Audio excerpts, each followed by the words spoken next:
अपनी life management के topic पर हम यहाँ पर जमा हुए हैं, जिंदगी की प्लानिंग के ताल्लुक से, जिंदगी की मनसूबाबंदी के ताल्लुक से, आमच्या आयुष्याचे सुनियोजन कसं करायचं या संदर्भात आम्ही इथे जमा झालेलो आहोत। मामला ये होता है, बोलेंगे हम तो तय कर चुके हैं कि हमको इंजीनियरिंग करना है, डिप्लोमा में है, डिग्री में है, मतलब ये हमारा करियर तो हमने तय कर लिया है। अब उसके बावजूद जो मामलात जो सामने आते हैं, जो जहनों में आपके चल रहे हैं, हमें उसका अंदाज़ा है। कुछ साइकोलॉजिकल प्रॉब्लम्स हैं, कुछ एकेडमिक प्रॉब्लम्स हैं, हमें उसका पूरा इल्म है। हम आज उसके ताल्लुक से हम बातें करेंगे और अपने एटीट्यूड को जो हम समझते हैं कि 100% पॉजिटिव है और कभी कभी अनफॉर्चुनेटली वो 100% नेगेटिव होता है, आज हम उसको पॉजिटिव करके हम कैसे उठेंगे। हमारे सोसाइटी में, हर समाज में, मुस्लिम समाज हो, हिंदू समाज हो, हर जगह पर अफवाहें फैली हुई हैं कि भाई इंजीनियरिंग जो है उसके करियर में एक सैचुरेशन आ चुका है और इंजीनियर जो हैं उनमें बेकारी बहुत है। उसको ग्लोरीफाई करने के लिए, चटखारेदार बयान करने के लिए फिर कुछ लोग जो जिंदगी में सिर्फ नेगेटिव ही बातें करते रहते हैं, वो लोग ये तक आगे कहते हैं कि भाई ऐसे कई इंजीनियर जो हैं वो जोमेटो में पिज़्ज़ा डिलीवरी कर रहे हैं, वो जो हैं वो ऐसे छोटे मोटे कामों में लगे हुए हैं, इंजीनियरिंग छोड़ के बाकी हर काम वो कर रहे हैं, वगैरह वगैरह। वो कौन सा इंजीनियर है जो जोमेटो में पिज़्ज़ा डिलीवर कर रहा है और क्यों इसकी बारी आती है, क्या आती है, हम इसके ताल्लुक से। उससे पहली बात तो ये कि ये नेगेटिव बातें करने वाले जो लोग हैं, इनसे पूरा आप दूर रहने का है आपको। क्यों, क्या होता है, मैं उसका एक मिसाल दूंगा। एक आदमी खुदकुशी करने जाता, सुसाइड करने को जा रहा था। उसका एक दोस्त मेरा, भाई कहाँ जा रहे हैं? नहीं, ऐसे जा रहा हूँ, जान देने को जा रहा हूँ। मैं सोचता हूँ कि वो बिल्डिंग पे चढ़ूंगा, 10th फ्लोर पर कूद के जान दे दूंगा। उसका दोस्त बहुत हिम्मत वाला था, बोले यार हिम्मत से काम लो, जान देना बुरी बात है, मुकाबला करो जिंदगी का। बोलते यार चुप बैठो यार, उनको मालूम नहीं मेरी जिंदगी में कितने प्रॉब्लम्स हैं, क्या है, मेरे लिए एक ही रास्ता है कि मैं जान दे दूँ। बोले बताओ बताओ तुम्हारी क्या प्रॉब्लम, क्या है मामला, बताओ। 10 मिनट 15 मिनट तक वो दोनों दोस्त बैठे, आधे घंटे तक जो जान देने को जा रहा था उसने अपनी विपदा, अपनी कहानी सुनाने को शुरू कर दी। आधे घंटे के बाद सोचो क्या हुआ होगा। वो जो हिम्मत वाला आदमी था वो उसको कन्विंस करने में कामयाब हुआ होगा कि नहीं कि भाई जान देना बुरी बात है। आधे घंटे के बाद दोनों दोस्त एक साथ उस बिल्डिंग के ऊपर चढ़े और दोनों दोस्तों ने गले में गला डालकर कूदकर जान दे दी। तो वो हिम्मत वाले आदमी ने भी जान क्यों दी? वो आधे घंटे का प्रोसेस, वो आधे घंटे में उसने अपनी जिंदगी जो है, अपने मामलात को ऐसे रंगीन बयान कर दिया कि वो जो हिम्मत वाला आदमी था उसको भी लगा यार जिंदगी से मुकाबला करना मुश्किल है, एक ही रास्ता है कि जान दे दो। बच्चे, इससे आपने क्या सबक लिया कि कभी भी मायूसी की बातें करने वालों की संगत में मत बैठो। आधा घंटा बैठते हैं तो भी आप नुकसान में रहेंगे। मैं उसकी और एक मिसाल दूंगा। एक बैरल है, उसमें 100 लीटर्स सफ़ेद पेंट रखा हुआ है, वाइट पेंट। उसको अगर हमको काला बनाने का है, ब्लैक कलर का बनाने का है, तो उसमें कितने लीटर काला रंग मिलाना पड़ेगा? 100 लीटर्स। 5 लीटर काफ़ी है। 5 लीटर आपने मिला दिए तो पूरा काला हो जाएगा। ये होता है। तो ये नेगेटिव जो बातें करते हैं, मायूसी की बातें करते हैं, फ्रस्ट्रेशन की बातें करते हैं, that leads to depression. Science ने बहुत तरक्की कर ली, लेकिन अभी तक डिप्रेशन के लिए कोई टैबलेट, कोई कैप्सूल, कोई दवा, कोई इंजेक्शन बना ही नहीं है। जब कभी मामला होता है। और ये जो डिप्रेशन, जो मायूसी की बातें करते हैं, ये कौन है? बाहर के लोग बाद में, पहले हमारे घर के लोग करते हैं, जिनका नाम होता है मामू, चाचा, फूफा, काका, वो बातें करते हैं इंटेंशनली या अनइंटेंशनली। इंटेंशनली क्यों? कि जो है, देखिए इंटेंशनली क्यों, क्या है, कैसा होता है, मैं इसकी मिसाल दूंगा।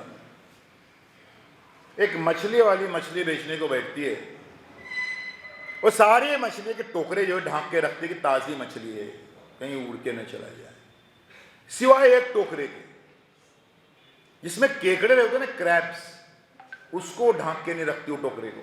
हालांकि क्रैब जो है वो पानी के बगैर भी वो चलते हैं ऊपर, वो ऊपर चढ़ के वो टोकरे की दीवार फांद जा सकते हैं, लेकिन वो मछली वाली मुतमईन है, क्योंकि वो केकड़ों की फितरत से वाकिफ है, कि उसे मालूम है कि जैसे ही एक केकड़ा वो टोकरे की दीवार चढ़ के ऊपर जाने की कोशिश करेगा, वैसे ही दूसरा केकड़ा उसकी टांग जरूर खींचेगा।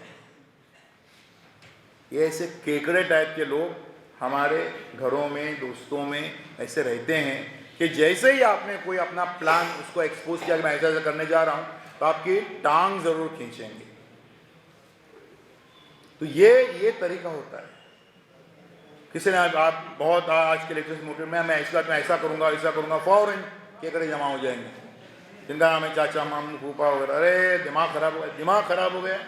हाँ, इंजीनियरिंग में एडमिशन लिया, उस पर बस नहीं हुआ, गाँव और ये करूंगा, वो करूंगा, रोज सुबह को आते रहेंगे। फिर आप जब बोलेंगे चाचा मैंने तय कर लिया कि मैं जिंदगी में कुछ भी नहीं करूंगा, हाँ बोलते अभी बेटा लाइन पे आ गया, अभी मेरे को आने की जरूरत नहीं, यहाँ पर मेरा काम खत्म हो गया। ये निगेटिव बातें जो करते हैं, इनकी संगत से दूर रहो, 5-10 मिनट भी मत रहो। अगर आपके दोस्त हैं, मैं एडवाइस करूंगा तो उनको ब्लॉक कर दो, एन मास उनको ब्लॉक कर दो, क्योंकि ये आपकी सारी मेहनत पर जो है पानी फेरेंगे। आपकी सारी प्लानिंग, सारे मंसूबे जो भी हैं, धरे के धरे रह जाएंगे। हम बात कर रहे थे कि यहां से आपको शुरू करना है पॉजिटिव नोट के साथ में। हमेशा ये सोचिए कि कई ऐसे हैं जो इतने डिमांड में हैं, इंजीनियर्स, वो कैसे डिमांड में हैं? फिर कई ऐसे हैं कि जिनको दूसरे कंपनी से वगैरह बुलाया जाता है, कैसे? कई हैं जो छाए हुए हैं अपने इसमें कि आप किसी भी फील्ड में जाइए, 73 ब्रांचेस हैं इंजीनियरिंग के।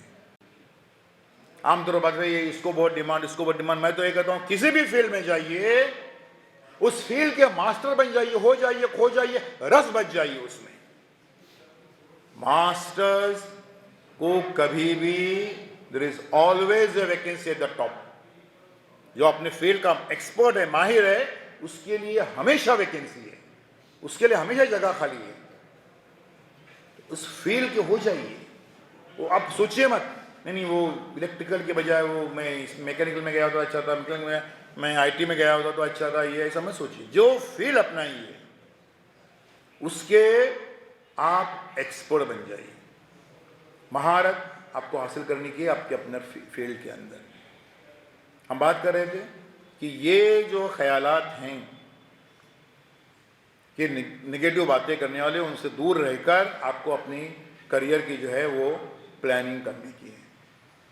हमेशा ये भी आपको सोचने का है, बढ़ती हुई आबादी की वजह से जो पॉपुलेशन जो हमारे हो रही है, ऑफिशियली बोल रहे हैं 130, 140 करोड़, 150 करोड़ से हम कम नहीं हैं।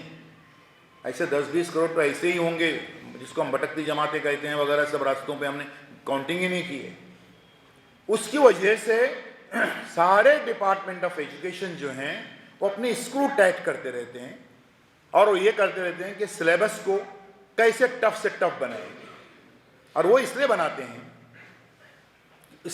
हैं सबको अगर मिलेंगे 100% मार्क्स, और फिर भी अगर किसी को जॉब नहीं मिला या कम जॉब मिले तो एक वावेला मचेगा, हंगामा हो जाएगा कि भाई 98% वाला घर में बैठा है, उसको ये नहीं मिला, एडमिशन नहीं मिला, उसको पीजी में एडमिशन नहीं मिला, उसको ये नहीं, वगैरह वगैरह सब। तो वो जो स्मार्ट क्वेश्चंस हर जगह पर है, 7th स्टैंडर्ड से लेकर आपके एमटेक तक। इसलिए वो सिस्टम खत्म हो गया जो पहले ज़माने में हुआ क्या करता था कि एक सबक है, एक लेसन है, उसके नीचे क्वेश्चंस हैं और वही पूछे जाएंगे। प्राइमरी में भी अब ये नहीं चलता है। प्राइमरी स्कूल में भी जब जो हुआ है उसमें भी अब एमसीक्यूज पैटर्न आ गया, इवन लैंग्वेजेस में। तो वहाँ पर स्मार्ट बनना ज़रूरी है। अब इसके लिए आपको जाने का है, रुकने का नहीं है। जाने का है आपको, जो है वो पीजी लेवल तक कम से कम जाने का है। और ये कंपटीशन में ये आपका यूजी जो है यानी बीटेक जो है, आई मस्ट टेल यू कि वो आपका इंजीनियरिंग का या टेक्नोलॉजी का एसएससी है। अब उसके आगे हमको जाने को, बोले यार कैसे जाएंगे, क्या जाएंगे, हमको मालूम है आपके दिमाग में क्या चल रहा है। दिमाग में ये चल रहा है कि घर के हालात कितने ख़राब हैं, उसमें कोई और रास्ता नहीं है मेरे को कि कोई फॉरेन जो है मैं जॉब में लग जाऊं। और पीजी की बात कर रहे हैं, उसका फ़ायदा क्या है बता रहा हूँ। सबसे पहले आपको गेट का जो एग्ज़ाम होता है, आपको जाना है नहीं जाना है, आप गेट एग्ज़ाम जो है आप ज़रूर अपीयर कीजिए। नंबर 1 उसका फ़ायदा ये है कि कई एमएनसी जो मल्टीनेशनल कंपनी जो गेट का स्कोर के ऊपर आपको जॉब देते हैं। यार गेट का ये सब पार करके आ गया तो वो काफ़ी है। वो अपना इंटरव्यू को और उसमें आपके स्कोर को भी बाजू में रखेंगे, गेट क्वालिफाई करके आया उसको, उसका परसेंटाइल उसमें ये है। दूसरी बात ये कि गेट का जो आप सिलेबस जब आप स्टडी करेंगे देखेंगे तो उसमें क्या है, वो आपके 4 सालों में जो भी आपके 4 वर्षों में जो भी आपने पढ़ा है वो लगभग सारा की सारा रिवीजन है। आप लोगों की स्टडी का पैटर्न क्या है, सारे स्टूडेंट्स के, वो 90-95% स्कोर करने वाला बच्चा जो है उसका भी स्टडी का पैटर्न क्या होता है, वो एग्जाम ओरिएंटेड स्टडी करता है। क्या है देखने का, जैसे ही एग्जाम आ जाएगा, एग्जाम के 2 महीने पहले आप प्रीवियस यूज पेपर्स मंगा लेते हैं, देख लेते हैं ये पूछा गया अभी नहीं पूछेंगे, अभी ये पूछा गया अभी नहीं पूछेंगे, अभी ये यहाँ यानी एग्जाम ओरिएंटेड स्टडी जो है वो करते हैं। ये एसएससी से भी यहाँ से ऐसा होता है। कभी कभी इसमें मिस गाइडेंस टीचर्स की तरफ से होती है कि माय फेवरेट लीडर इस पे ऐसे जो है वो 3 साल से पूछ रहे हैं, अभी इस साल नहीं हो जाएगा, और वही पूछा जाता है फिर। तो ये जो है गेस वर्क इस मामले में ये कर के आप किसी तरह से पास हो जाते हैं। लेकिन ये एग्जाम ओरिएंटेड स्टडी जो है, और जब आप इंटरव्यू को जाते हैं तो आपको सवाल वही पूछते हैं जो आपने ऑप्शन में लिया था, जो आपने स्टडी नहीं की थी, वही सवाल पूछते हैं फिर। गेट का फ़ायदा ये होता है कि आपने 4 साल में ऐसा जो भी छोड़ते आए थे वो सारा रिवीजन हो जाएगा, जो सब्जेक्ट्स हैं उसको कवर हो जाएंगे। बड़ा सा ख्वाब देखो, अपनी कैपेसिटी से बड़ा ख्वाब देखो। अपनी कैपेसिटी के मुताबिक कोई भी ख्वाब देखता है कि मेरे जो है वो फादर की, अब्बा की आमदनी जो है महीने के 7,000 रुपये, तो ऐसा कोई कोर्स करूँगा पीजी में, इसकी फ़ीस 7,000 है, ऐसा नहीं, बड़ा ख्वाब देखो। कई ट्रस्ट हैं, हर समाज में ट्रस्ट हैं, हर सोसाइटी में ट्रस्ट हैं, मुसलमानों में ट्रस्ट हैं, हमारे जो हिंदू भाई बहन हैं उनके यहाँ पर बड़े बड़े मंदिर ट्रस्ट हैं।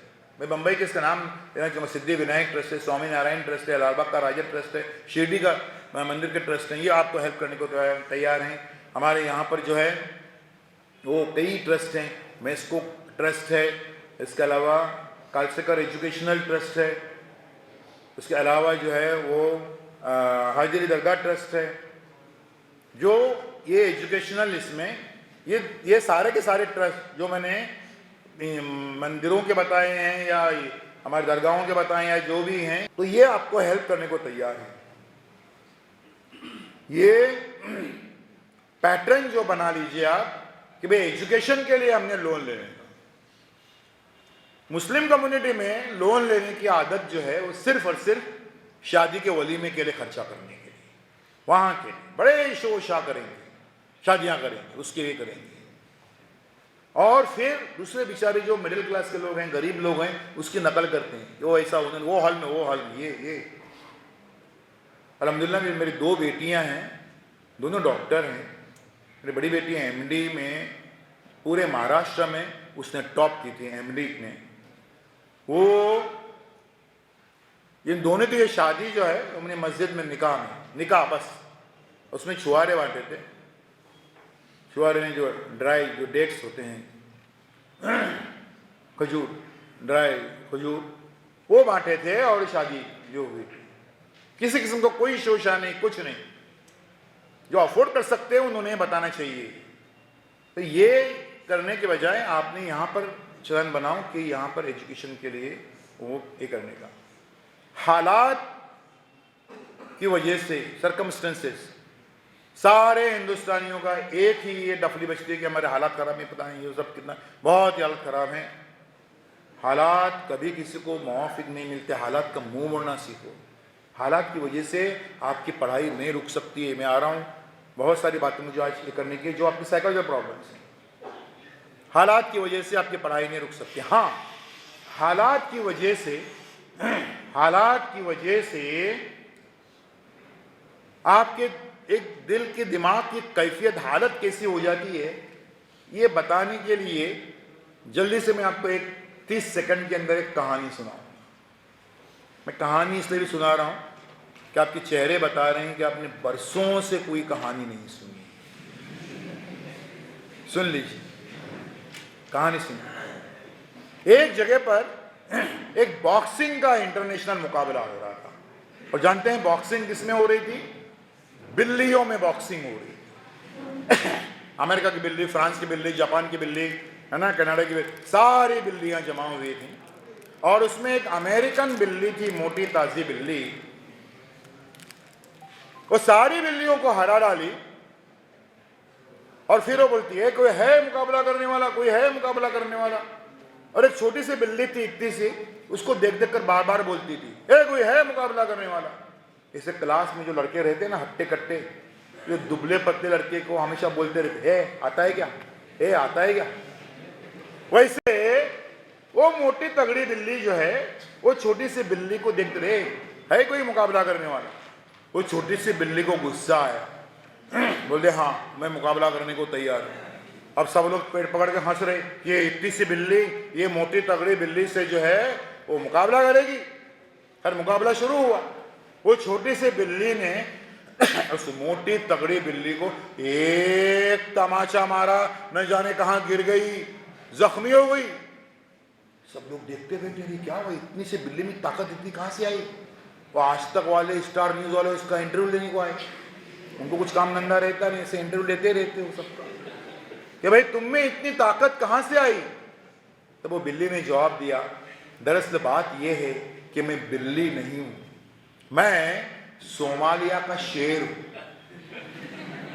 सोमालिया जहां खाने पीने के वांदे, खाने पीने को नहीं मिलता, इसलिए मेरी सुकड़ सुकड़ कर हालत ऐसी हुई है। बच्चों, खाने पीने को नहीं मिलता, इसलिए सुकड़ कर हालत ऐसी हुई है, लेकिन अंदर ताकत शेर की है।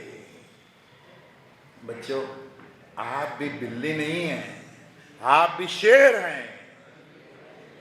बदकिस्मती से सोमालिया के शेर हैं। ये घर के हालात, ये डांट फटकार, स्पेशली अब्बा की, तू कुछ नहीं कर सकता, ये तो नालायक है, ये तो गधा है, ये सुन सुनकर आपकी हालत ऐसी हुई है। लेकिन आपके अंदर ताकत शेर की है।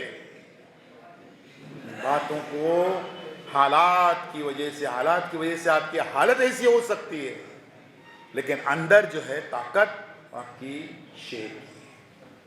अब उसके लिए करना क्या है, सुन लीजिए हमारे स्टेप बाय स्टेप।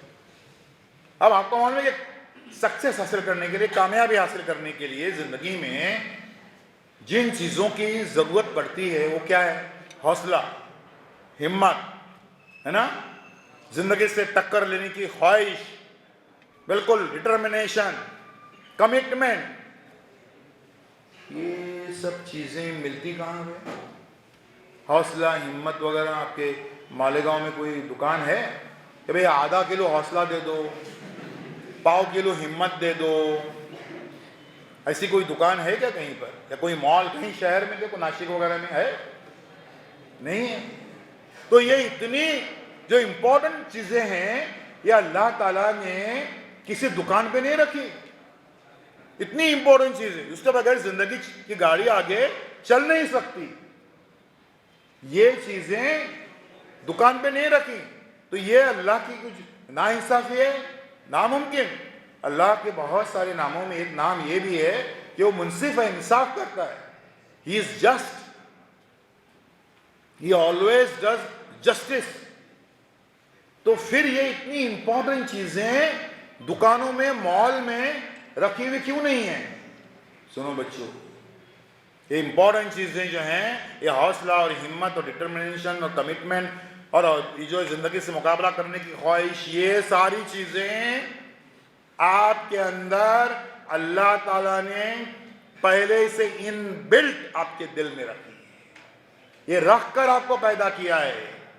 और ये 32 GB 64 GB वाला नहीं मामला है, ये हजारों GB ये सॉफ्टवेयर ये अंदर यहां मौजूद है आपके दिल में।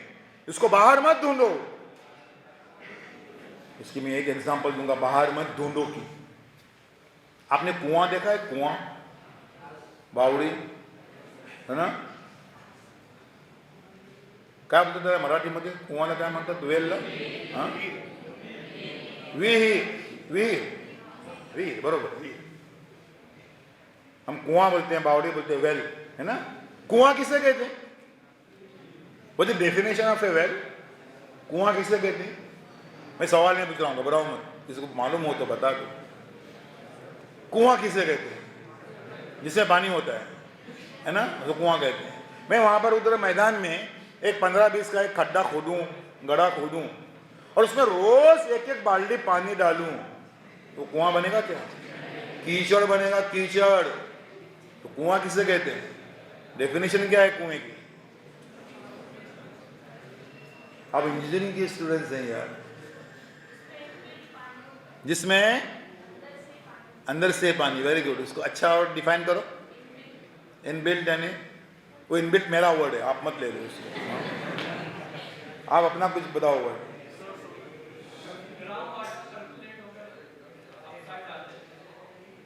अरे यार, इतनी बड़ी डेफिनेशन भी मत दे, पूरे जॉब में पूरे मैथमेटिकल डेफिनेशन मत दे करो। यस, जिसकी तह में चश्मे होते हैं, अंदर बॉटम में जिसके चश्मे होते हैं, झरने होते हैं, अंदर से पानी निकलता है, उसको कुआं बोलते हैं। बाहर से पानी डाल के कुछ नहीं फायदा है उसका, वो कीचड़ बनेगा। आपके टीचर बोल रहे हैं स्टडी करो, बाहर से पानी डाल, है ना? आपके अब्बा बोल रहे हैं अरे एक्स्ट्रा पाया, वाह अब्बास अभ्यास कर, बाहर से पानी डाले, कुआं बनेगा क्या? आपके अंदर आना चाहिए ये कि यस, मुझे कामयाब होने का है, मुझे ये हालात पसंद नहीं है, ये कस्मपुरसी की बेबसी के ये हालात मुझे पसंद नहीं है, मुझे कामयाब होने का है, मुझे मेरी फैमिली के पूरे इसको जो है वो टॉप पे लेके आने का है, मुझे मेरे गांव का भला करने का है, मुझे पूरी सोसाइटी का भला करने का है। ये अंदर से आना चाहिए। कुएं की सिफत बनी है, उसमें पानी अंदर से आता है, बाहर से नहीं।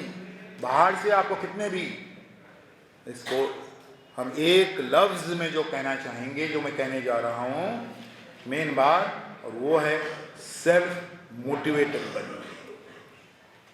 आपको बाहर से कोई मोटिवेशन देने की जरूरत, मोटिवेशन करे न करें, सेल्फ मोटिवेटेड कि यस मुझे कामयाब होना है, हर हालत में कामयाब होने का है। ये कुएं की डेफिनेशन जो है वह आपके अंदर आपको पैदा करने की है। समझ गए? हम बात कर रहे थे हालात की वजह से पढ़ाई नहीं रुकती है कभी भी, और सेल्फ मोटिवेटेड बनिए। बाहर से इसकी मोटिवेशन की जरूरत वो ढूंढते मत रहिए। किसी को पड़ी नहीं है आपकी उंगली उठाकर जो है वो आपको चलना सिखाए, कोई नहीं मिलेगा। कोई मिला तो बहुत बड़ी बात, बहुत इक्का दुक्का मिलते हैं, जिसको हम मेंटर बोलते हैं, वो, और फिर अभी इतने स्टूडेंट्स की तादाद होती है कि उसमें कई टीचर्स भी मेंटर बनने का अगर सोचते भी हैं तो उनके पास टाइम नहीं होता है। उनकी नीयत होती है कि हर बच्चे का, यहाँ के जो सारे टीचर्स, उनकी नीयत होगी कि हर बच्चा जो है मुझे एज ए टीचर नहीं बल्कि एज ए मेंटर याद करे, बाहर जाने के बाद में एज ए मेंटर याद करे। और कई ऐसे होते हैं याद करते हैं, वो कहाँ जाते हैं, सेटल होके आते हैं।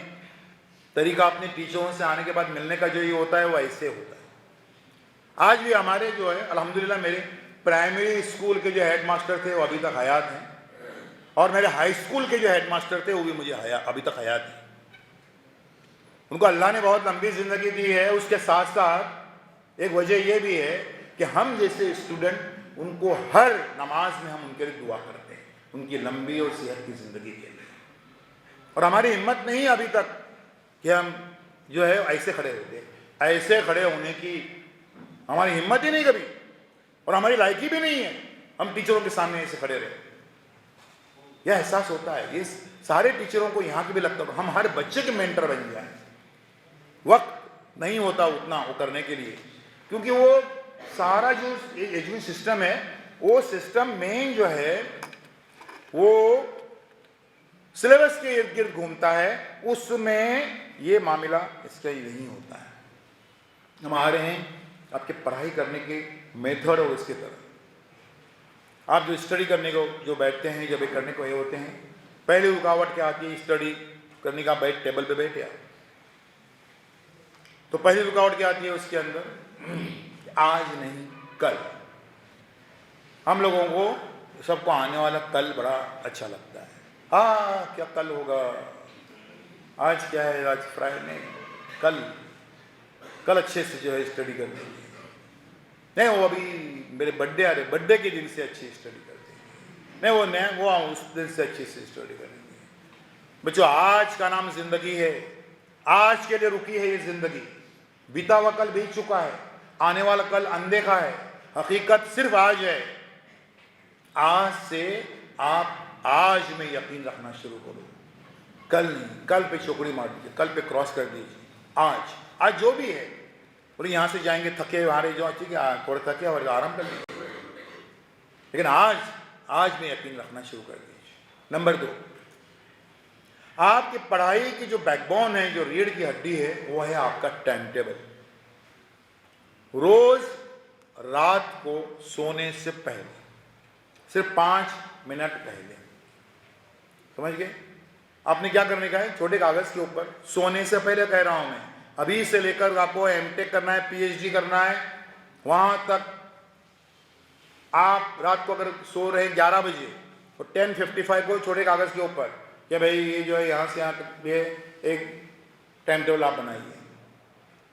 टाइम टेबल रियलिस्टिक बनाइए। आप जो है वो हाइपोथेटिकल टाइम टेबल मत बनाइए। आज 2 घंटे स्टडी नहीं की, कोई बात नहीं, कल मैं 18 घंटे स्टडी करूंगा, कोई ब्रेक नहीं, खाने को भी नहीं उठूंगा जरा सा भी, कैसे मुमकिन है वो? तो रियलिस्टिक जो है वो टाइम टेबल बनाइए, realistic time table. Realistic time table क्या होता है? हम सब इंसान हैं, कच्ची मिट्टी के बने हुए हैं, कमजोरियां हमें होती हैं। हमारा टाइम टेबल जो हम बनाए, अगर रात को, अब दोबारा मैं पहली बात ये क्या कही थी हमको कि सिर्फ 5 मिनट में बनाइए। और आप क्या करेंगे, एक ले लिए और स्केच ब्लू पेन लिए, तो सुबह 8 से 9:30 तक ये, फिर इससे ये, फिर ग्रीन पेन लिए, फिर रेड पेन लिए, उसको सजाए, है ना, बेल बूटे बनाए, उसमें आपका जो है वो 20 मिनट गए, फिर इसको कहीं चिपका दिए, फिर इसको देख के खुश हो रहे, कितना अच्छा बनाया मैंने, कितना अच्छा बनाया। खुश होने में आधा घंटा और गया। हम हिंदुस्तानियों की सबसे बड़ी कमजोरी है कि हम खुश होते रहते हैं। ये कमजोरी देखो, वो अंगूठे छाप रहते हैं वो पॉलिटिशियंस, लेकिन वो पहचानते हैं ये हिंदुस्तान के लोग जो हैं वो खुश होते रहते हैं वजह बिला वजह से। वो अंगूठे छाप लो, हम डिग्री वाले नहीं जानते, लेकिन वो जानते हैं हमारी कमजोरी को, उनको खुश करते रहते वो लोग।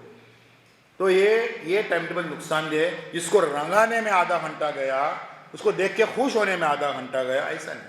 सिर्फ 5 मिनट, और एक्चुअल 5 मिनट। रात में क्यों कह रहा हूं? जरा इमेजिन कीजिए कि रात के बजाय आपने सुबह उठ के भी किया। पहले आपने सुबह उठे, टाइम टेबल का तैयार है, तो ये है, मुझे करने का है, आपके सामने है। आप पूरा करें ना करें, लेकिन आपके सामने कुछ है, एक जो है वो प्लान है सामने, आपको क्या करने का है। इमेजिन कीजिए रात को नहीं किए, सुबह उठ के करने को बैठे, तो क्या हो जाएगा? टाइम टेबल नहीं, कुछ नहीं। अरे यार आज सर्दी बहुत लग रही है, वो बारिश भी लगता है होने वाली है, वो लगता है ये भी, वो भी, कुछ क्या कर, कुछ समझ में नहीं, इसका फ़ोन है, इतने फ़ोन, ये वो। आधा दिन फायर हो जाता है टाइम टेबल बनाने में, दूसरे दिन आधा दिन डिसाइडेड नहीं कुछ भी क्या करने का है। इसलिए ये गलती आप एमटेक और पीएचडी तक भी ये गलती मत कीजिए कि दूसरी सुबह उठ के आप टाइम टेबल बनाएंगे, रात को टाइम टेबल बनाने का आप ये कर लीजिए। समझ गए? अब टाइम टेबल को हमको डिस्टर्ब करने वाली चीजें क्या क्या हैं, उसको हमको अंदाजा लगाने का है। पहली बात ये कि रात को पढ़ाई करते करते आप लोगों को नींद आती है ना, आप लोगों को बहुत नींद आती है, पढ़ते पढ़ते जो है वो ऐसे है ना। फिर रात को 9 बजे वो पेज नंबर 102 और 103, रात के 12 बजे पेज नंबर 102 और 103, उसी पे रुके हुए नींद आती है। नींद नियामत है, लेकिन ज्यादा नींद गफलत है। अब ये रात को नींद आती है, पहले सुस्ती आती है, फिर उसकी पोजीशन बदलते रहती है। पहले बैठे हुए बिल्कुल आराम से बैठे हुए, फिर ऐसे बैठे हुए, फिर थोड़ा ऐसे खिसक गए, फिर ऐसे खिसक गए, फिर बुक यहाँ पे रख दी, पहुंच गए।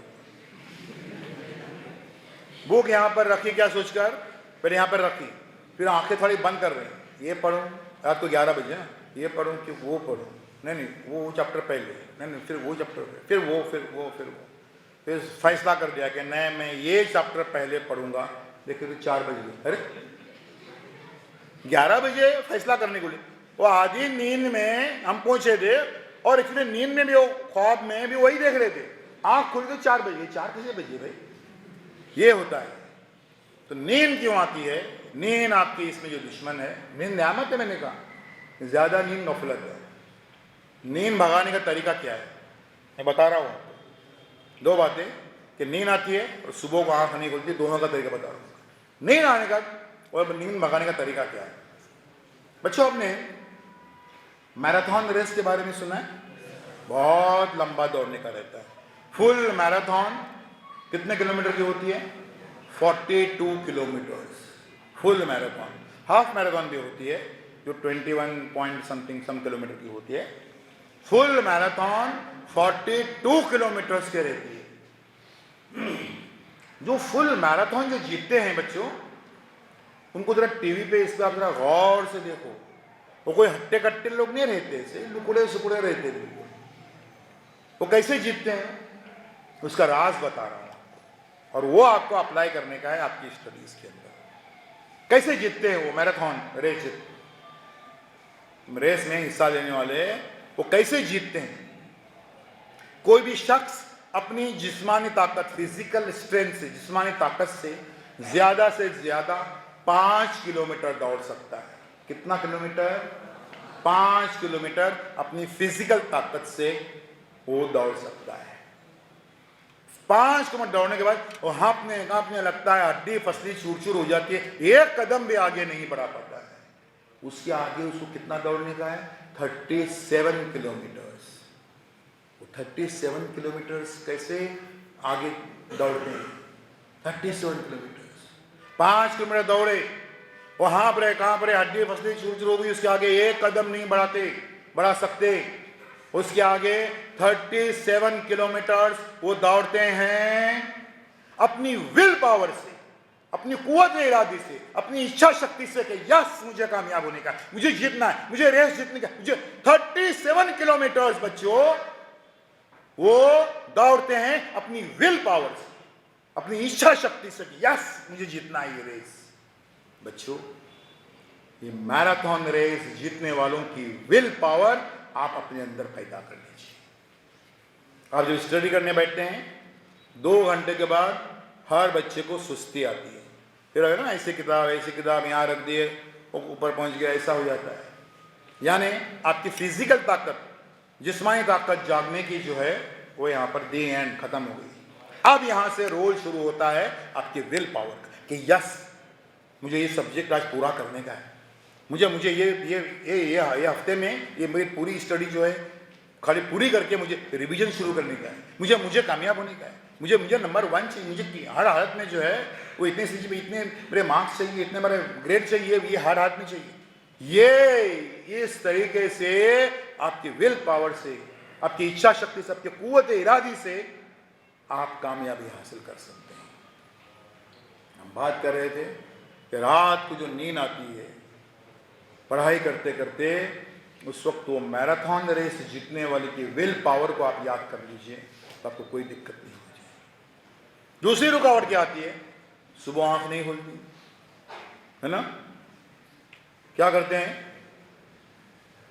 अलार्म रखे, समझो बहुत एग्जाम की रात में ही है, अब अम्मी उठा रही हैं आपको, 5 बजे का अलार्म रखी, अलार्म नींद में उसको बंद कर देना। अम्मी नहीं सुनी, अरे बेटे उठ रही ना, हाँ अम्मी 1 मिनट, अम्मी 1 मिनट, 5:45 बज गए, अरे बेटी उठ रही कि नहीं, हाँ अम्मी 1 मिनट, 6:30 बज गए, अरे उठ रही कि नहीं, हाँ अम्मी 1 मिनट, 7 बज गए, तो बेटी अम्मी बोलते हैं अरे बेटी उठ रही कि नहीं, 5 बजे, वो और भड़क जाती है बेटी माँ के ऊपर, अम्मी मैं कब से बोल रही हूँ, कब से बोल रही हूँ, 1 मिनट रुको, 2 घंटे से बोल रही है कि 1 मिनट रुको, इतना कीमती मिनट है उसका।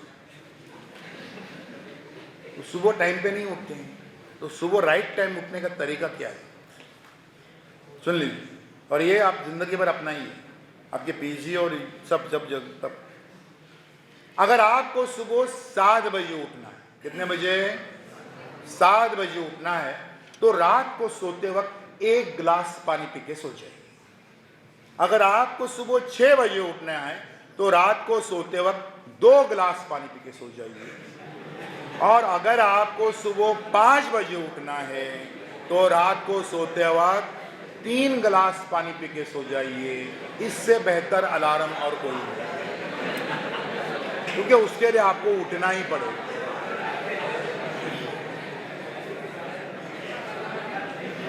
देखो कहीं ना कहीं सी सिस्टम का हमको एक सिस्टम को अपनाना पड़ता है। एक साहब थे, वो बहुत अच्छा लेक्चर देते थे, लेकिन लेक्चर देते देते जो हैं वो ऐसे खंदे उचकाते थे, ऊपर नीचे करते थे। तो आप लेक्चर तो बड़ा अच्छा देते हैं, लेकिन जो खंदे उचकाते हैं उससे जो है मामला बिगड़ जाता है, वो लोगों को पसंद नहीं आता। जानते हैं वो आदत निकालने के लिए उन्होंने क्या किया? दीवार के पास खड़े हो गए और 2 तेज तलवारें उसके अंदर गाड़ दी और उसके नीचे खड़े होकर जो है वो लेक्चर देने लगे। जब भी लेक्चर देते थे ऐसे ऊपर नीचे होते थे, वो उनके कंधे छिल जाते थे, लहूलुहान हो जाते थे। लेकिन 2-4 दिन के अंदर उनकी खंदे उचकाने की आदत हमेशा के लिए निकल गई। उसी तरीके से आपकी सुबह की आंख नहीं खुल रही है, बरसों से वो कह रहे हैं सुबह आंख नहीं खुलती, सुबह आंख नहीं खुलती, उसका अलार्म, वो आपको उससे अलार्म से भी नहीं उठते हैं। ये आज से जो है 1 गिलास, 2 गिलास, 3 गिलास, इसका अलार्म आप रख के देख लीजिए, गारंटेड जो है आप टाइम में उठ जाएंगे। समझ गए? हम बात कर रहे हैं कि पढ़ाई करने में जो है वो आपको क्या क्या डिफिकल्टी होती है इसके इसमें।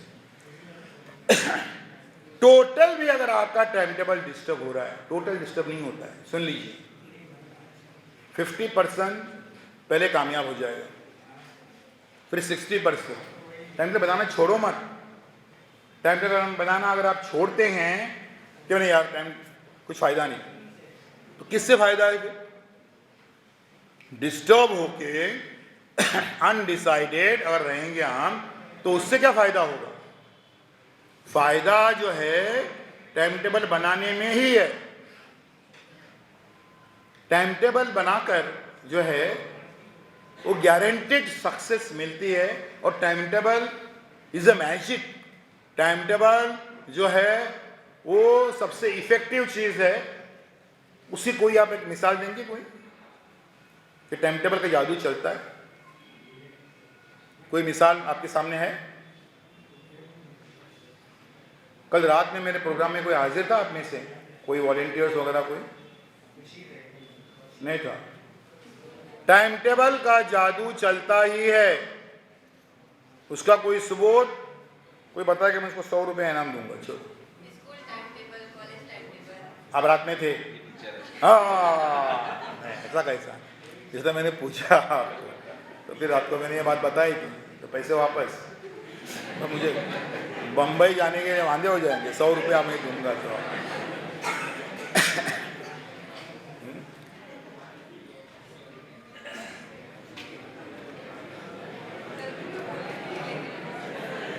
स्कूल का टाइम टेबल, इसको मैं एक 30 सेकंड में एलाबोरेट करता हूं कि स्कूल का टाइम टेबल जो है वो अगर नहीं हो, जो हम बोलते हैं स्कूल का साल है, 10th का साल है, साल की हकीकत क्या है? 365 डेज में से सिर्फ 194 डेज पढ़ाई होती है। 194 डेज पढ़ाई होती है, यानी 6.25 महीने, और उसमें 7-7, 8-8 सब्जेक्ट अगर IT को मिलाते हैं तो 8-8 सब्जेक्ट्स पूरे होते हैं। उसके अलावा को curricular activities, extra curricular activities, sports, annual gatherings, कैसे कैसे एक्टिविटीज़ हैं जो पूरी होती हैं। ये कैसे पूरी होती हैं? क्योंकि स्कूल में, और सिर्फ स्कूल में नहीं बल्कि स्कूल में सिर्फ नहीं बल्कि कॉलेज में भी टाइम टेबल बना रहता है। वो अगर नहीं रहे तो क्या हो जाएगा?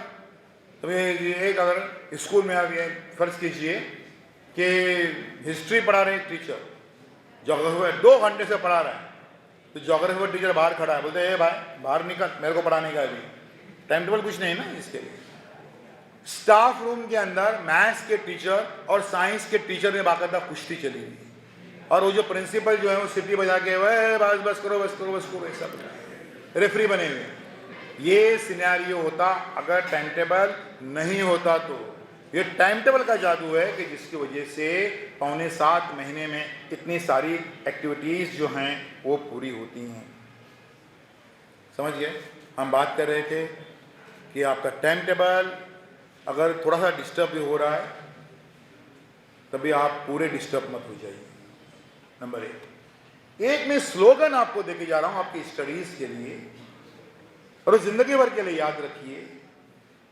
क्या आप ये हो गया अभी होगा, अभी खाली 20 दिन बचे हैं और 20 दिन में हमारे 8 ये हैं, तो 8 या 24, 3 दिन भी नहीं मिल रहे हैं एक सब्जेक्ट के लिए, 3 दिन भी नहीं मिल रहे हैं।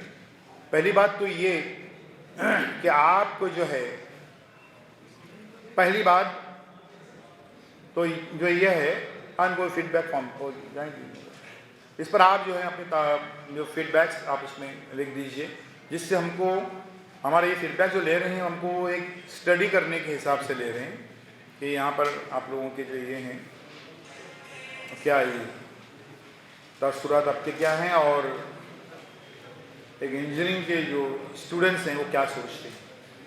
उसको आप बाद में भी लिख सकते, खाली आप हासिल कर लीजिए, बाद में लिख के फिर यहाँ पर जो है वो जमा कर दीजिए। सबकी नजरें यहाँ पर, सब इधर तवज्जो दीजिए, कोई बात नहीं करेगा। स्टडीज के लिए कि आप क्या है कि 20 दिन बाकी हैं, 8 सब्जेक्ट में 8 या 24। सबसे पहली बात तो ये है कि स्टडी करने का पैटर्न आपका ये होना चाहिए कि should be A mix bag. Mix bag यानी क्या है? एक ही सब्जेक्ट लेके बैठे हैं कई दिनों तक, ऐसा मत करो। फिर वो जो 8 नंबर के सब्जेक्ट आने तक वो 1 नंबर का सब्जेक्ट जो है आप भूल जाते हैं।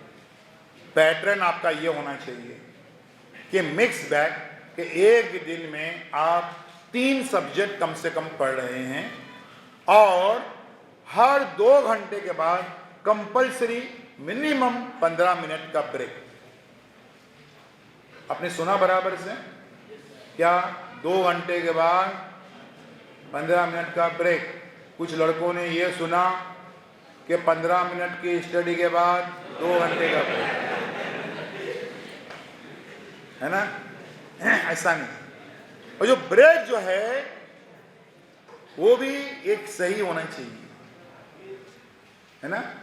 अब सोइए फिर 15 मिनट 20 मिनट, मेजर ब्रेक ले रहे हैं आधे घंटे का, कोई बात नहीं उसमें। अब उसमें आप क्राइम पेट्रोल मत देखो वो ब्रेक में, क्योंकि फिर उसके बाद में जब स्टडी करने लगेंगे तब भी थोड़ा समझ में नहीं आता है मर्डर किसने किया। ऐसे ब्रेक मत लो, ब्रेक जो हैं वो सही होना चाहिए।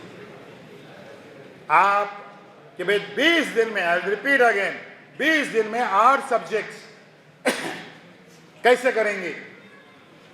20 दिन में 8 सब्जेक्ट्स वो कैसे जो हैं वो करेंगे? इसमें अगर आपको ये लग रहा है कि भाई 3 दिन भी नहीं मिल रहे एक सब्जेक्ट के लिए, ऐसे हालात में मैं आपकी स्टडीज के लिए एक फॉर्मूला देके जा रहा हूं, एक नारा, एक स्लोगन आपको देके जा रहा हूं, और जिंदगी भर आपके जहनों में, दिलों में ये नारा गूंजना चाहिए। और वो नारा ये है कि कुछ तो होगा, कुछ तो होगा। देखिए नारों से ये होता है। मार्टिन लूथर किंग ने, है ना, कैसे आजादी दिलाई? जो कालों को, जो मेजॉरिटी में थे, उनको गोरों से आजादी जो दिलाई, he had a slogan, I have a dream, I have a dream, I have, और रास्ते में नाचते, और सब पूरी public, I have a dream, I have a dream, I have a dream, मेरा ख्वाब है, मेरा एक ख्वाब है। दीवानी हो गई पब्लिक और वे करती गई। मैं आपको एक स्लोगन देके जा रहा हूं कि कुछ तो होगा। अरे वो आदमी, कुछ तो होगा, अरे इतने सब, कुछ तो होगा। ये सारा पूरा सब्जेक्ट नहीं हो सकता, कुछ तो होगा। ये पूरे सारे क्वेश्चन से कहां से होगी? कुछ तो होगा, कुछ तो होगा। यहां से जाते हो, घर पे जाते हो, सब यही नारा लगा, कुछ तो होगा, कुछ तो होगा, कुछ तो होगा। समझिए, जिंदगी खत्म नहीं होती है इस तरीके से। अभी ये कोरोना आ गया था, सभी लोग समझे कि दुनिया रुक गई, खत्म हो गई। कुछ स्टूडेंट्स, हमारे लड़के लोग ज्यादा खुश हो गए थे, यार अच्छा है यार, ताला लग गया हमारे स्कूल कॉलेज सबको, अब ऑनलाइन एग्जाम होगी, ऑनलाइन देने का हमारे हाथ में है। ऐसा नहीं होता है। तो ये कुछ तो होगा हर बार कि नहीं, लेकिन ये तो अभी एग्जाम की ये बात है। एग्जाम हॉल में हर कोई, जो मैंने कहा कि मेरी बेटी जो यूनिवर्सिटी की टॉपर, वो बायोलॉजी के सेकंड पेपर पे, मैं हमेशा जागता ही था उसके साथ में। थोड़ी सी आंख लग गई, रात को 2 बजे उठी, बोला अब्बा, बोले मेरे 8 चैप्टर्स बाकी हैं रिवीजन, रात के 2 बजे उठे। हाँ, तो मैंने कहा ठीक है। मैंने क्या ठीक है, 8 चैप्टर्स हैं, तो अभी एक काम करो, 1 घंटे में तुम 1 से 2 जो चैप्टर्स हैं वो लपेटो। हाँ, तो उससे क्या तुम करो, बोले करो। सुबह 6 बजे का अलार्म रखो, 4 घंटे तो नींद मिनिमम चाहिए, क्योंकि 4 घंटा गलत है, 6 घंटा नींद चाहिए, सब हालत ऐसे थे। उसके बाद में बोले तुम सुबह उठकर जो है वो 1 से 2 चैप्टर्स पूरे करो। ये हो गया। बोले अभी हम जा रहे हैं वो सेंटर पे, वो टैक्सी में जो है वो खाली नज़र डालो एक के ऊपर, फिर वो एग्ज़ाम सेंटर पे जो है वो वहाँ पर टाइम मिल रहा है अपने को, उस पर एक नज़र डालो।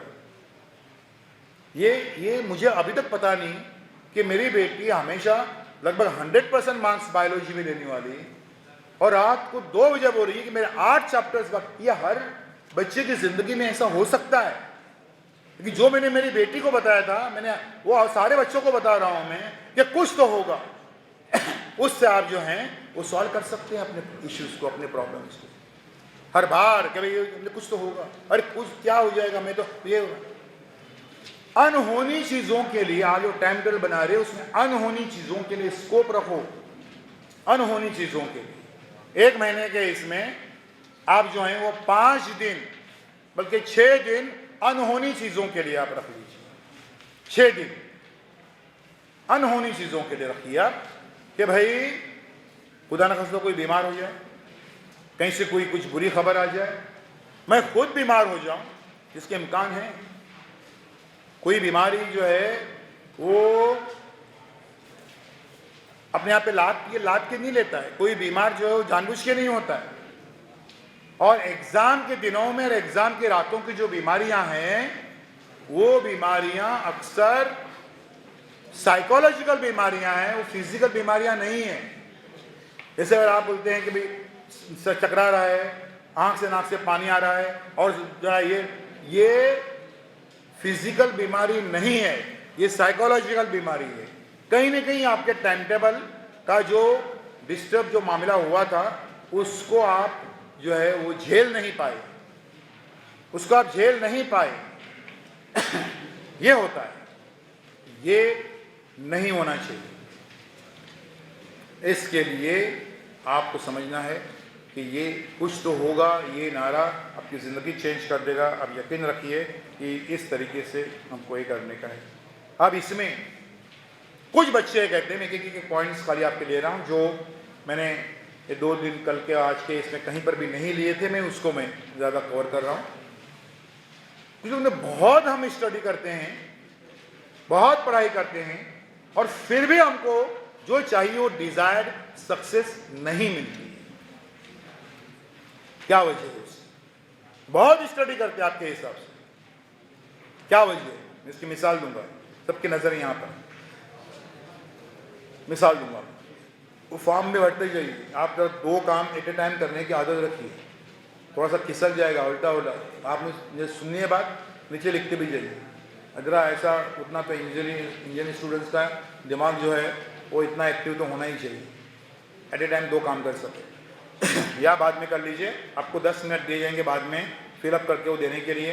ये कॉलेज का भी और हमारा भी फीडबैक जो है। हम बात कर रहे थे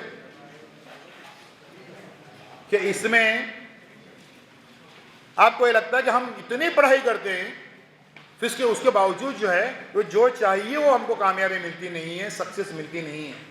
तो उसकी वजह क्या है? मैं उसके एग्जांपल दूंगा। एक लड़का एक दरवाज़ा धकेल रहा है। सुबह 10 बजे धकेलने को शुरू किया उसने, शाम के 6 बजे तब भी दरवाज़ा जो है वो खुल नहीं रहा है। तो शिकायत करे, अल्लाह तो सबके लिए रहीम करीम है, मेरे लिए जब्बार कहार बनाए, क्या बात है, ये दरवाज़ा मैं धकेल रहा हूँ खुल नहीं रहा है। शाम को 6 बजे उस बच्चे की नज़र उस दरवाजे के हैंडल पर पड़ी जिस पर लिखा हुआ था पुल, अपनी तरफ खींचो।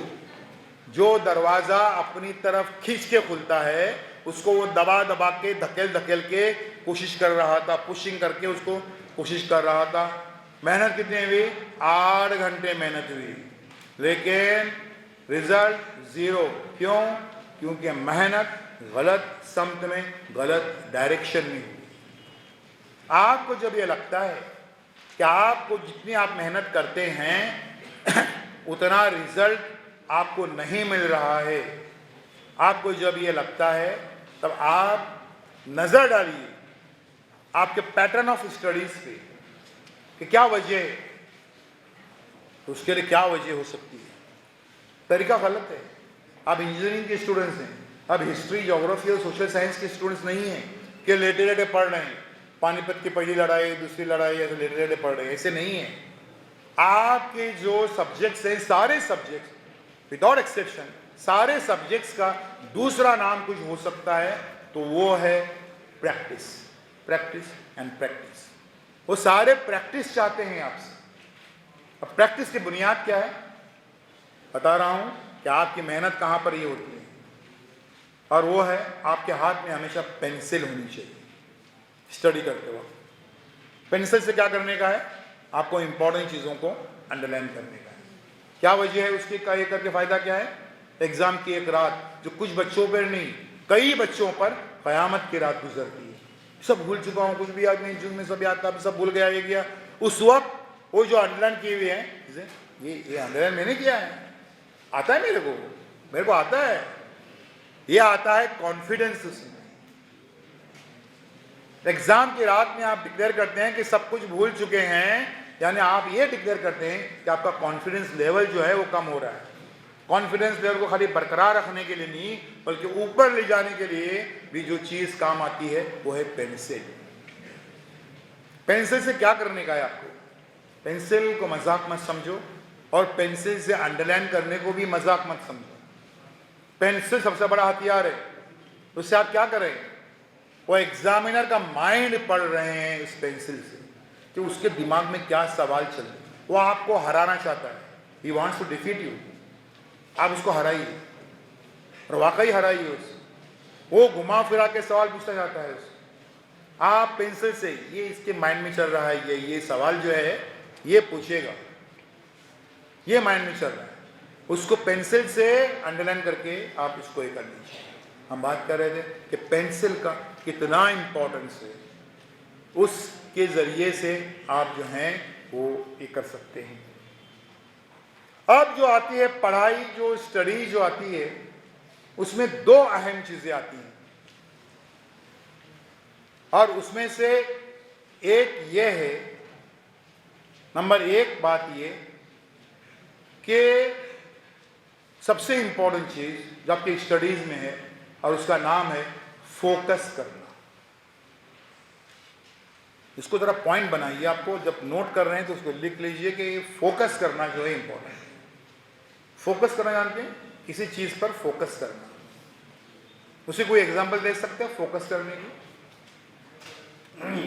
फोकस करने की कोई एग्जांपल आपके जहन में आ रही है? इंजीनियरिंग के स्टूडेंट्स हैं, जहन में आनी चाहिए। फोकस करना किसे कहते हैं? आपने स्कूल्स की लैब से ही अपने मैग्नीफाइंग ग्लास को देखा होगा, है ना? मैग्नीफाइंग ग्लास की डेफिनेशन क्या है? क्या होती है मैग्नीफाइंग ग्लास? किसको बोलते हैं? कि उसको सनलाइट, सूरज की रोशनी के नीचे जब पकड़ते हैं और उसके नीचे जब हम कागज पकड़ते हैं तो थोड़ी देर में वो कागज जल उठता है ना? अब मैंने ये आधी अधूरी डेफिनेशन सुनाई आपको, अब पूरी डेफिनेशन सुनिए कि मैग्नीफाइंग ग्लास को सूरज की रोशनी के नीचे जब हम पकड़ते हैं एक कागज को, और जब उसको हम एक पॉइंट पे पकड़ते हैं, इसको ऐसा ऐसा करेंगे तो एक घंटा पूरा दिन पे खड़े कुछ नहीं होगा। एक पॉइंट पे पकड़ते हैं तो वो कागज जल उठता है। बच्चों, इसको कहते हैं फोकस करना, इसको कहते हैं एक पॉइंट पे फोकस। ये आप कागज जल रहा है यानी क्या है? आपके प्रॉब्लम्स जो हैं स्टडीज के वो जल के खाक हो रहे हैं। कब? जब आप फोकस कर रहे हैं। तो फोकस करना इसे कहते हैं, ये आपको करने का है। तो फिर जो है वो आपको 1000 रिवीजन की जरूरत नहीं है, फोकस करके एक बार पढ़े और maximum, max to max 2 revision किए, यू आर द टॉपर। आप यूनिवर्सिटी के टॉपर हैं अगर आप एक पहली जो स्टडी की है वो फोकस होकर। हमारे यहाँ पर क्या होता है, मैं आ रहा हूँ डिस्ट्रैक्शंस पे। हमारे यहाँ पर क्या होता है कि हम ऐसे पढ़े हुए हैं, हमारी स्टडी का रूम हमको दिया है, अलग से कमरा दिया गया है, फिर इतने में जो है वो अब्बा घर में आ गए, रोज उनको हम देख रहे हैं, जब आए पूरा देख रहे हैं, फिर से जब जाने लगे तो फिर से पूरा देख रहे हैं।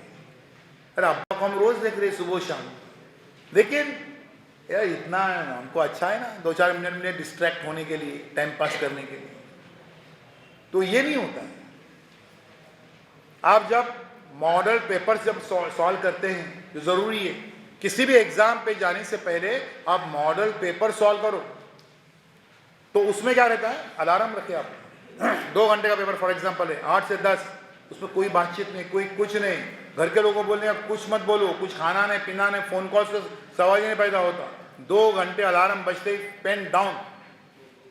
मैं बड़े बड़े एग्जाम्स में जाता हूँ, एग्जाम सेंटर के बाहर खाली स्टडी करने के लिए, बच्चे जो आ रहे हैं उनकी स्टडी करो। मैं पूछता हूँ भाई क्या पेपर डिफिकल्ट था? बोले नहीं। तुमको आता था? बोले हाँ। तो फिर क्यों छोड़ के आए? तो बोले मेरा टाइम मैनेजमेंट बिगड़ गया। मुझे मालूम है क्यों बिगड़ गया। जो कहता है बच्चा कि मेरा टाइम मैनेजमेंट बिगड़ गया, वो बच्चा है जो मॉडल पेपर सॉल्व करके नहीं आया, सीधा एग्जाम हॉल में आया मॉडल पेपर सॉल्व करने के लिए। ये मॉडल पेपर सॉल्व करते वक्त भी आप जो है वो फोकस होकर और बिल्कुल ईमानदारी से, पेन डाउन, टाइम होते खत्म, 1 मिनट नहीं, मैं 1 मिनट मैं अम्मी से बात कर रहा था तो मैं 1 मिनट यहाँ बढ़ाया। अरे बात क्यों की? एग्जाम हॉल में जो करने का वही करने का है आपको, जो आपको करने का है। आप अगर कहीं जा रहे हैं, लेक्चर देने को जा रहे हैं, आप लेक्चर की प्रैक्टिस करेंगे। आप डांस करने को जा रहे हैं तो डांस की प्रैक्टिस करेंगे। जो आप करने को जा रहे हैं उसकी प्रैक्टिस कीजिए। एग्जाम हॉल में आपको पेपर उसका ही करने का है। हम बात कर रहे थे कि फोकस करना जो है वो इम्पोर्टेंट है, और उसमें वो मैग्नीफाइंग ग्लास का याद रखो कि उसमें एक अजब मामला है ना, ये कुदरत का एक अजब करिश्मा है। लाखों मील दूर सूरज है और ये कागज़ है। ये कागज़ को जलाने के दो तरीके हैं। एक तरीका ये भी है कि हम हेलीकॉप्टर या प्लेन से जाकर वो सूरज के बाद जाएं और जला के लेके आ जाए, और एक तरीका ये है, नामालूम वजूहात की बिना पर यह हो रहा है कि मैग्नीफाइंग ग्लास हम पकड़ते हैं, सूरज की लाखों मील दूर वहाँ पर वो है, सूरज है, और ये कागज़ का टुकड़ा जो जल उठता है।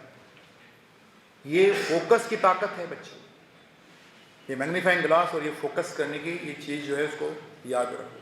अब यहाँ पर आपके डिस्ट्रैक्शंस का अभी अभी जो ज़रिया आ गया है, मैं उसकी बात करूँगा, और फिर जल्दी से, क्योंकि हमको बहरहाल 12 बजे तक हमको जो है वो पूरा करने का है इस चीज़ को, कि वो जो हमको बात करने की है वो ये, जो डिस्ट्रैक्शन का नया जो ज़रिया आ गया है, ये कोविड की देन है। स्पेशली हाई स्कूल और जूनियर कॉलेज वहाँ के बच्चों के लिए, आपके पहले ये होता था। कोविड में क्या हुआ, उससे पहले क्या होता था कि हम उनके हाथ से जो है मोबाइल लेते रहे, मोबाइल लो, ये किताब लो और स्टडी करो। कोविड में क्या कहने लगे हम, भाई ये मोबाइल लो और स्टडी करो, इधर संभाल के, ज़रा संभाल के यूज़ करो। यानी हम बच्चे के जेब में एक न्यूट्रॉन बॉम्ब रख रहे हैं, कोई बोलते हैं संभाल के यूज़ करो, न्यूट्रॉन बॉम्ब है, वो फटेगा ही। इसका मामला क्या हुआ, और इसको हमने अपनी वीकनेस, अपनी कमज़ोरी जो है वो कैसे बनाई है। इसके बहुत फ़ायदे हैं, हज़ारों किताबें नहीं, हज़ारों लाइब्रेरीज, दुनिया की जो बेहतरीन लाइब्रेरीज हैं वो भी इसके अंदर महफूज हैं। आपको रशिया में जाने की ज़रूरत नहीं, जो सबसे बड़ी लाइब्रेरी है, ना ब्रिटिश लाइब्रेरी ना अमेरिकन लाइब्रेरी की किताबें, लाखों किताबें क्लासीफाई की हुई इसमें महफूज हैं। कई ब्लॉग्स हैं जो आपके काम आते हैं, कुछ ऐप्स हैं कुछ जो बहुत काम आते हैं आपको। मैं इसमें नाम लेना चाहूँगा, टेलीग्राम पर कई जो हैं वो ग्रेजुएशन पोस्ट ग्रेजुएशन के स्टूडेंट्स जो हैं उस पर एक्टिव रहते हैं और नोट्स एक दूसरे से शेयर करते हैं, और बड़े खुलूस के साथ। कोई उसमें खुद गर्जी नहीं है, खुलूस के साथ में एक दूसरे का शेयर करते हैं। ये इतना इफेक्टिव जो है वो मीडिया है। ऑनलाइन अभी अभी बात ये हो गई, लेकिन इससे पहले भी दुनिया ऑनलाइन थी, क्योंकि टॉप लेवल के जो कोर्सेज थे वो ऑनलाइन ही थे और आज भी हैं अवेलेबल। लेकिन इसके नुकसानात अब क्या हो गए, नुकसानात क्या हो गए, सोशल से लेकर मेडिकल हर जगह पर क्या हो गया, जरा सुन लीजिए। और खाली नुकसान बता नहीं रहा हूँ, उसमें हमको क्या करने का है ये भी सुन लीजिए। नुकसानात ये हो गए, सबसे पहले हम लोगों को, आप लोगों को एक परमानेंट काम मिल गया। रात को सोते वक्त 1 बजे 2 बजे आप लोग बराबर पाबंदी से चेक करते हैं कि कौन कौन ऑनलाइन है। अच्छा, वो रफ़ीक भी ऑनलाइन है, शफीक भी ऑनलाइन है, तो दोनों एक दूसरे से बातें कर रहे हैं और दोनों मेरे बारे में ये बातें कर रहे हैं, यानी मेरे दुश्मन हैं ये सब। रात को 2 बजे आप बातें कर रहे हैं, कैसी कैसी बदगुमानियाँ क्या क्या हो रही है ना। फिर जो है वो ये हो रहा है कि भाई देखो ये इसको मैंने मैसेज भेज के मैं देखा 3 बार वो ऑनलाइन आया, लेकिन मेरा मैसेज उसने पढ़ा नहीं है, यानी मेरे मैसेज की ये कीमत, मैं अभी से उसको ब्लॉक कर देता हूँ। यानी कितने कितने किस्म की बुराइयाँ सोशल जो है ये उससे पैदा हो रही हैं, देख लीजिए। फिर उसमें क्या हो रहा है, ये हमारे पहले मोहल्लों में नुक्कड़ होते थे चौराहों पर, जहाँ पर सब लोग बैठते थे और जो है सब नेगेटिव बातें जो किया करते थे मोहल्लों के नुक्कड़ पर। नौजवान लड़के जो हैं वो भी बैठते थे, रात को 11 बजे बैठे और सुबह के 4 बजे तक उनका डिस्कशन चला हुआ। और क्या, अरे ये खराब, वो खराब, ये खराब, वो सब खराब, समाज खराब, सोसाइटी खराब, ये खराब। फिर रात को सब जब 4 बजे सबकी आंखों में नींद आने को लगी तो एक बड़े मियाँ वो खड़े हो गए, भाई ये सब लोग जो खराब हैं सोसाइटी के सब लोग, अब सब लोग बोलते हैं यार ये दुनिया देखे हुए लोग हैं, अब इनसे हमको कुछ गाइडेंस मिलेगी, कुछ रहनुमाई मिलेगी।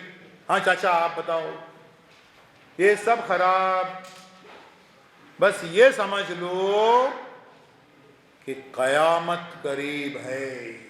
चाचा ने बोल दिया, चाचा कयामत बरक है, कल आएगी, आ जाएगी, अभी भी आ जाएगी, उससे पहले का सॉल्यूशन बताओ हमको क्या करने का है। तो ये पुरानी जनरेशन, दुनिया देखी हुई जनरेशन है, उनके पास एक ही सोल्यूशन, कयामत करीब है। कयामत तो है, बारात है, आएगी आएगी, उससे पहले बता हमने क्या करना है। ये ऐसे डिस्कशंस हमारे नुक्कड़ों पर मोहल्लों में हुआ करते थे। अब हमारे मोहल्ले जो हैं वो अपडेटेड हो गए हैं, 4G 5G वाले मोहल्ले हो गए हैं, जिनका नाम है व्हाट्सएप। वहाँ पर मोहल्ले खुले हुए हैं, वहाँ के नुक्कड़ खुले हुए हैं, वहाँ पे ये डिस्कशन, वो डिस्कशन, वो डिस्कशन, फिर हम उसमें जो डेंगे मार रहे हैं। क्या डेंगे मार रहे हैं? मैं 1 घंटे से देख रहा था, ऑब्जर्व कर रहा था, इधर से ये बात कर रहा है, उधर से ये बात कर रहा है, 1 घंटे से। फिर मैं मैदान में उतरा। मैं मैदान में उतरा यानी क्या? जे शहंशाह अकबर मैदान में उतरे, ऐसा डिस्क्राइब कर रहा है वो। फिर मैं मैदान में उतरा, 1 सेंटेंस लिखा, सबकी बोलती बात। टाइम कितना वेस्ट हुआ? 1 घंटा वो डिस्कशन क्या चल रहा है वो ऑब्जर्व करने में, फिर 1 जुमला 1 सेंटेंस लिखते ही सबकी बोलती बंद, उस पर झूमने में 1 घंटा और गया, 2 घंटे वेस्ट हो गए। आप कसम खा के बोलते हैं कि खाली 5 मिनट में जाऊंगा, मैं खाली 5 मिनट देख रहा हूं, कसम खा के, और 1-1.5 घंटे से पहले बाहर नहीं निकलते। हाथ रखने, अरे अच्छा ये भी रहता है, ये भी मैसेज। आप नमाज के टाइम पे आप जब ऑफ करके रख देते हैं, वो मैसेज को ये करना, अलर्ट को जो है वो ऑफ करना भूल जाते हैं। रकात बांधी आपने, आखिर मेरे में किसका मैसेज है, उसका मैसेज जल्दी अल्लाह अकबर, अल्लाह अकबर।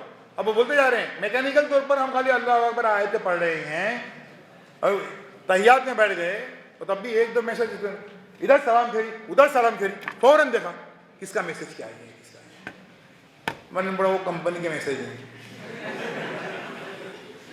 या मुसलसल आपको किया जा रहा है। ये टाइम वेस्टिंग का बड़ा जरिया है। फिजिकली ये गर्दन दर्द है ना, कमर दर्द, आंखों की बीमारियां तो हैं ही हैं, इसकी वजह से तो ये हुई गए। इसके अलावा जो है एक और बड़ी बीमारी, साइकोलॉजिकल बड़ी बीमारी आ गई इसकी वजह से, और उस बीमारी का नाम है सेल्फी। सेल्फी यानी क्या? मैं, सिर्फ मैं और कोई नहीं। ऐसा भी मैं, पैसा भी मैं, ऐसा भी मैं, सब जगह से मैं जो है एक साइकोलॉजिकल बीमारी है, याद रखो। हम अक्सर लोग जो इस्तेमाल कर देते हैं वो हम इस्तेमाल करते हैं, मैं नहीं। लेकिन ये सेल्फी की वजह से मैं हर जगह मैं, ये भी आ गई है ना। फिर आप देख लीजिए कि हमारे सैकड़ों फ्रेंड्स, हजारों फॉलोअर्स, लाखों लाइक्स, उसके बावजूद भीड़ है कयामत की, फिर भी सब अकेले हैं। क्यों अकेले भाई? इतने सारे फॉलोअर्स, इतनी सारी चीजें, लेकिन रात को सोते वक्त आप क्यों अपने आप को अकेले महसूस करते हैं? इसलिए कि ये जो आपके जो अक्सर फ्रेंड बने हैं वो आपके हकीकी फ्रेंड नहीं है। पहली बात नहीं बता रहा हूं, मैं सोशियोलॉजी को इसलिए इसमें ऐड कर रहा हूं कि वो हकीकी फ्रेंड जो हैं आज भी इस धरती पर हमारे अम्मी हैं, हमारे अब्बा हैं, हमारी बहनें और हमारे भाई हैं। उनको इग्नोर करके अब मुसलसल उसमें लगे हुए, मुसलसल लगे हुए। तो इतने फॉलोअर्स के बावजूद हम अकेले क्यों? हम क्यों अकेले में लाए वो लैश कर देते हैं, लाइट ऑफ कर देते हैं, रोते हैं, खुद को मार के भी लेते हैं? ये इससे सुकून क्यों नहीं आ रहा है? इतनी बड़ी टेक्नोलॉजी है। इसलिए कि कहीं ना कहीं पर मामला बिगड़ा हुआ है कि हम सिर्फ हवा में बातें कर रहे हैं और ताल्लुकात ढूंढ रहे हैं इसके ज़रिए से। बात कर रहे थे ये कैसा ये जो है ये हो गया है। इतनी आज साइकोलॉजिकल बीमारियां हो गई हैं। अब याद रखिए, कोविड के बाद तो आज ज़रूरी हो गया है कि हर फैमिली के लिए एक साइकोलॉजिस्ट या साइकेट्रिस्ट इंडिया में अपॉइंट हो, हर फैमिली के लिए कम से कम। इतने मसाइल हो गए हैं, और अगर हम इसके बिल्कुल गुलाम बन गए तो आप यकीन रखिए ऐसा हो जाएगा बदकिस्मती से कि साइबर बीमारियां उसका कोई स्पेशलाइज्ड डॉक्टर, बोले क्या है ये स्पेशलाइज्ड है, तो उसने साइबर डिसीजेज में जो है वो एमडी किया है, साइबर डिसीजेस वो आएंगे अगर हम इसकी गुलामी नहीं छोड़ेंगे तो। हम जो उसका इलाज क्या है, मैं उसकी तरफ आ रहा हूँ। इलाज उसका ये है, मैं पेरेंट्स के इसमें बोलता हूँ हमेशा कि हम लोग एक अनलॉक सोसाइटी को बनाएं। अनलॉक सोसाइटी क्या है कि सबसे पहले पेरेंट्स अपने मोबाइल को जो है वो लॉक न रखें, अनलॉक करें। तो उनको बोलने का हक है अपने बच्चों को कि बच्चों आप भी अपने मोबाइल को लॉक मत रखें।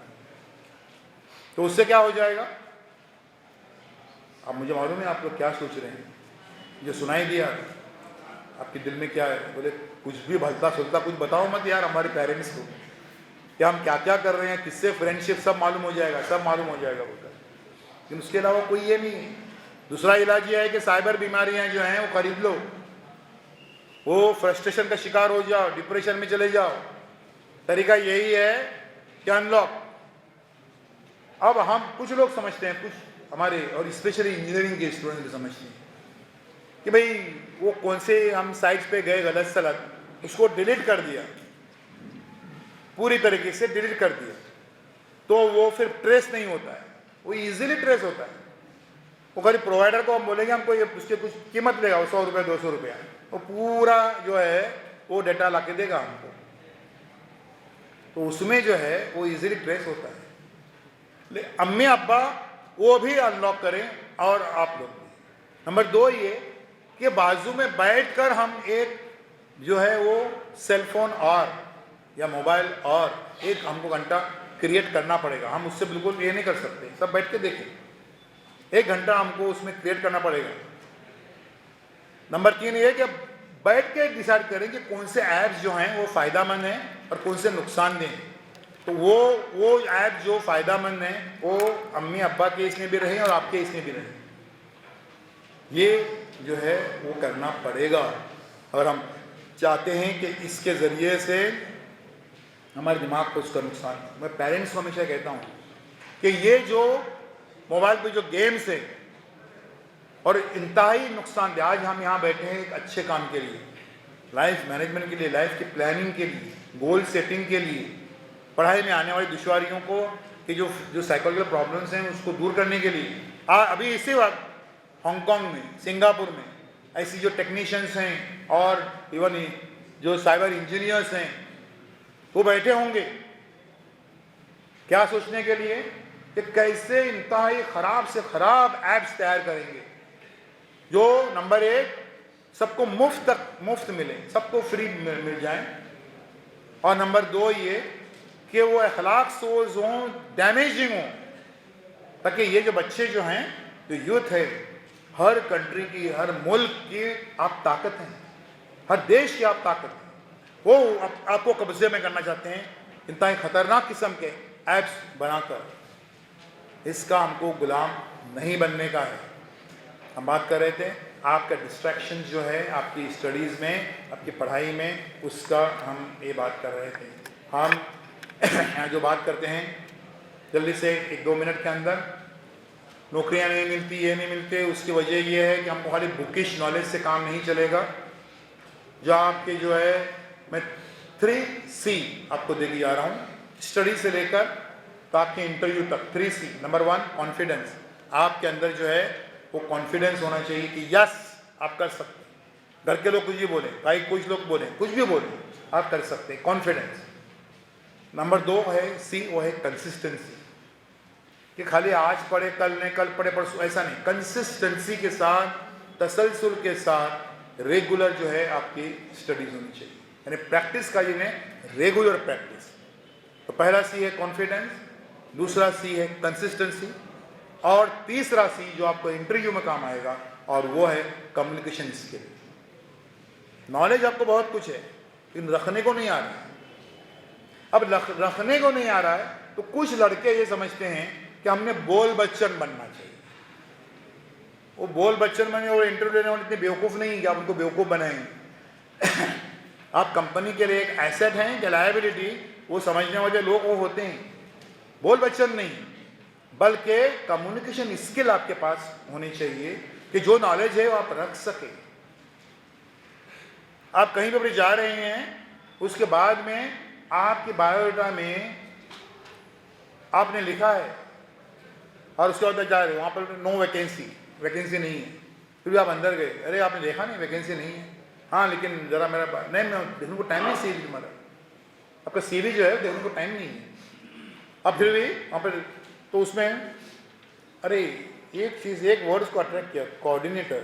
हाँ अरे ये अच्छा है यार, हमारी 3 ब्रांच हैं, तीनों में कोई कोऑर्डिनेशन नहीं है, ये अच्छा कोऑर्डिनेटर हो सकता है, एक पगार में 2 काम करेगा, इंजीनियर भी काम करेगा और कोऑर्डिनेटर काम भी करेगा। अब जहाँ नो वैकेंसी लगी थी, there are no vacancies in any field, any branch, you have to create the vacancy. आप अपने एक्सपर्टाइज से, अपने नॉलेज से आपको क्रिएट करने की आपके उसमें ये होना चाहिए। पोस्ट ग्रेजुएशन में ME, MTech, इसके अलावा जो आपको एक ऑप्शन अच्छा हो सकता है वो है MBA का। MBA में आप जो है फील्ड ऐसी चुनिए क्योंकि उसके ज़रिए से चाहे लॉजिस्टिक मैनेजमेंट्स के हों, चाहे सेल्स मैनेजमेंट के हों, चाहे और किसी किस्म के मैनेजमेंट के 20 शॉर्ट टर्म कोर्सेज आज अवेलेबल हैं। अब पहचानिए पहले कौन से क्या हैं, तो वो कोर्सेज वो आप ज्वाइन कर सकते हैं ताकि आपकी जो है ये कम्युनिकेशन स्किल है आपको जो है वो रखते आना चाहिए।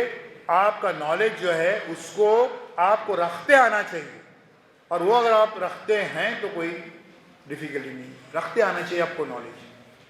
क्योंकि आप इधर बैठ रहे हैं सोच रहे हैं कि मुझे वो 50,000 का जॉब मिलना चाहिए, सामने बैठा हुआ जो है टेबल के उस पार वो ये सोच रहा है कि क्या इस लड़के से मेरी कंपनी को 5 लाख रुपए का महीने का प्रॉफिट हो सकता है तो मैं इसको 50,000 दूंगा।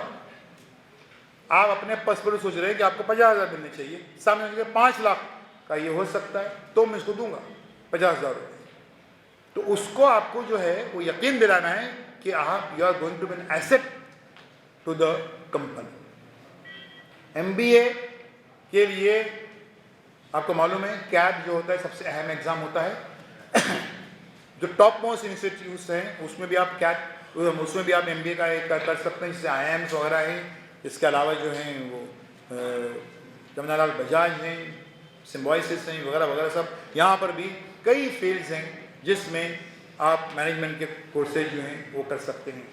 इसमें इस एग्ज़ाम में रिटन टेस्ट होता है, एक GD या ग्रुप होता है, तीसरा होता है इंटरव्यू। रिटन टेस्ट में 4 टाइप के क्वेश्चंस पूछते हैं। एक होता है वो है मेंटल एबिलिटी टेस्ट, जिससे आपकी क़ुव्वत फैसला, आपकी डिसीजन लेने की ताकत जो है उसकी जांच दी जाती है। नंबर 2 होता है वो है आपके जो है मैथमेटिक्स या अरिथमेटिक या क्वांटिटेटिव एप्टीट्यूड। तीसरा इंग्लिश लैंग्वेज टेस्ट, और चौथा होता है आपका GK। ये आपका पर्टिकुलर GK जो है ये एक कंटिन्यूस प्रोसेस है। अगले संडे को एग्जाम है, इस संडे को आप पेपर लेके GK बुक लेके बैठे, ऐसा नहीं होता है। ये आपको हमेशा अपडेट करते रहना चाहिए। ये लफ्ज़ अपडेट पे ज़रा ध्यान दीजिए।